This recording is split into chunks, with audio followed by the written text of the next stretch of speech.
Hi all, today we're going to talk about swarm traps and how to build a cheap one out of plywood. First of all, what is a swarm trap and why would you consider building one? As you probably know, springtime is swarm season for bee colonies that made it through the winter and are doing well. If you could convince a swarm to set up shop in your box, you'd end up with some freebies. And who doesn't love a freebie? The swarm trap we're going to build is approximately 1.5 cubic foot in volume. Studies have shown that bees look for new homes with volumes of 1.5 to 2 cubic foot, so we're right in the sweet spot. To further entice some bees, this trap is designed to fit 3 or 4 standard Langstroth frames, which you can load with some old frames you have sitting around. Finally, this trap includes provisions for a door, so taking your bees home is simple as waiting until they've all gone home for the night and shutting the door. With that said, let's look over the plans. The source for this project is from the Hack and Build website. I've altered the cut list here to support both 4x8 and 4x4 sheets of plywood for those of you that might have trouble getting a whole sheet into your vehicle. For plywood, you just need some cheap half-inch plywood. You'll usually find this at your lumber yard as 15/32 CDX exterior sheathing.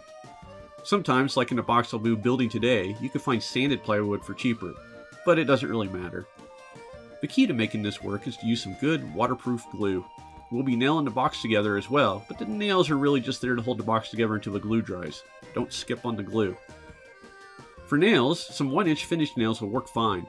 I'll be using an air nailer in the build, but you could do this with a hammer and nails just as well. You'll want one nail about 2 inches long to put across the entrance to keep the birds and other critters from getting inside the box. As for tools, circular saw is a must. Working with sheet goods is always a pain, and the circular saw is almost always the easiest way of getting things cut up. I'll be using a table saw once I get the panel into more manageable chunks, but you can do the whole thing with a circular saw. A neat trick to make your cuts go better is to pick a very straight piece of select pine for a few dollars to use as a saw guide. I'll show you how that works in a few minutes. Hammer and nails work, but I'll be using an air nailer of 1-inch nails. Finally, you'll need a hole saw to cut the entrance. I'm using a 1-inch hole saw, but anything about 1 inch to 1.5 inches is a reasonable size. With all that said, let's head out to the garage, cut up our stock, and assemble the swarm trap. First thing we want to do is look at our plans and mark out our stock. It's best to mark out a single panel at a time rather than try to mark it all out now so that you don't accidentally forget to take into account how thick your saw blade is. To use the straight edge as a guide, first we need to know how far the saw blade is from the edge of the saw. Measure that, and then mark on your stock how far away that is. Make sure you use the same offset in the same direction so that you don't end up with a taper.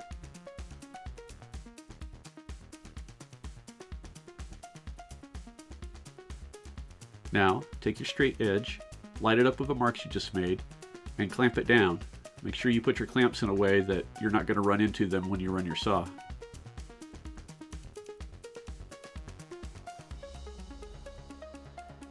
Before you make your cut, adjust the depth of your blade so that you only minimally cut into whatever surface you have underneath.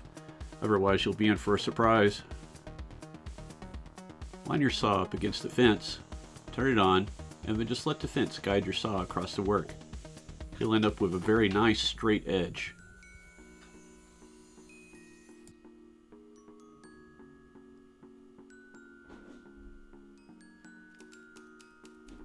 Continue this technique using a straight edge for all your cuts until you've broken down your panel into more manageable chunks.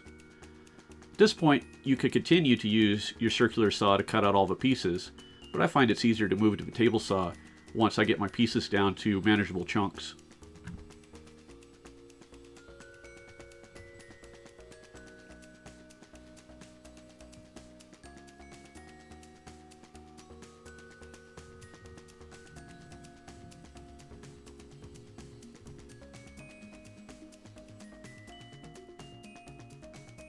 Now let's take our pieces over to the workbench and assemble our swarm trap.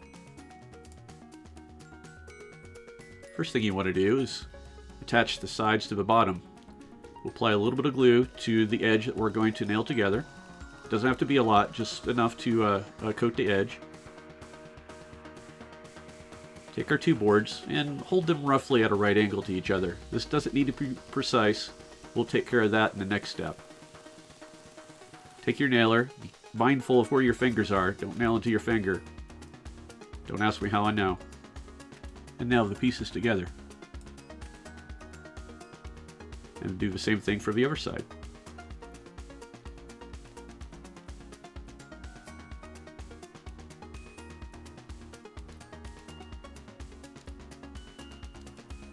Now figure how your side goes.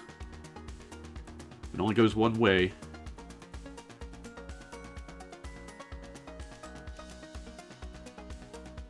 Apply some glue to the edges of the pieces we've already assembled.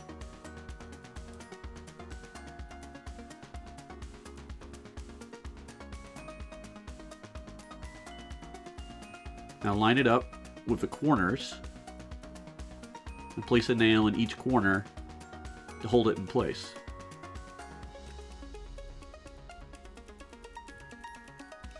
Now move out to the far ends and you can adjust the position so that they're nice and square. And then go ahead and fill back in with a couple of nails to hold everything in place for when the glue dries. Same technique on this side. We're going to adjust the side so it's nice and even, and then throw in a couple of nails. Do the same thing for the other side, and you'll have a completed box. Magic. Now we're going to drill the entrance hole. I'm going to measure out here and pick a spot roughly in the middle and about 4 inches up from the bottom. It's not critical where the hole is, just so long as you have it somewhere near the bottom of the box.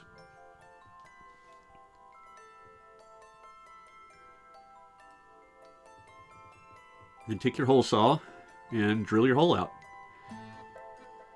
My hole saw is a little dull here. I really need to get a new one, so you can see a little bit of smoke coming off of this here at the end.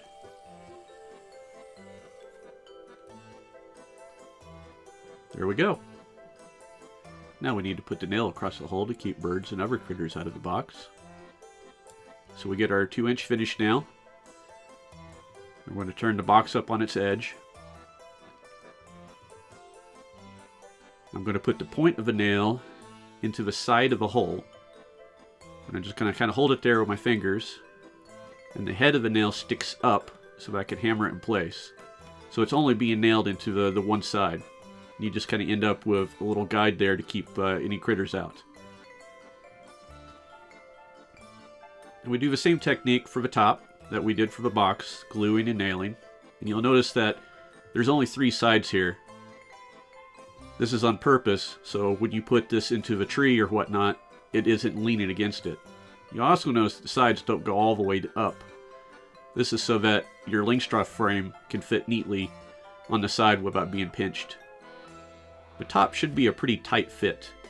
If it isn't, just use some screws through the sides to hold it down.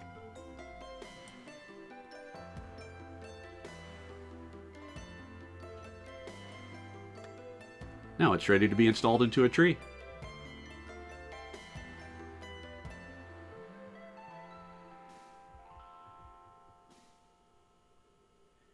As you can tell, making a swarm trap out of a piece of plywood is pretty quick and easy. 4x8 sheet of plywood will make 3 of these boxes. The doors I purchased off of Amazon for a couple of bucks. Paint it whatever color you want, and then hang it to a tree. You can use a ratchet strap or a piece of wood screwed into the back, and you're all set.